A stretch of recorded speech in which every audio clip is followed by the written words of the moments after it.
Investment is all about timing.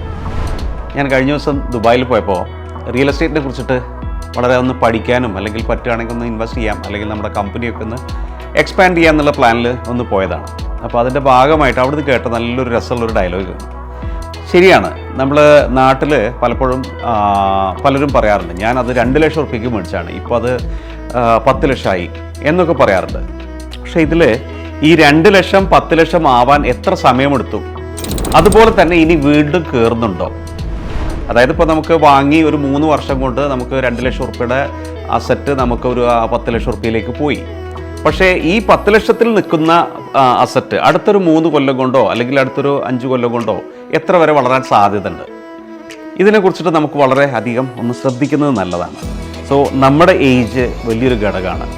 നമ്മുടെ age, നമ്മുടെ investment pattern, നമ്മുടെ കയ്യിലുള്ള ആസ്തി, ഇതെല്ലാം ഒന്ന് കൺസിഡർ ചെയ്തുകൊണ്ടായിരിക്കണം നമ്മൾ ഇൻവെസ്റ്റ് ചെയ്യുന്നത്.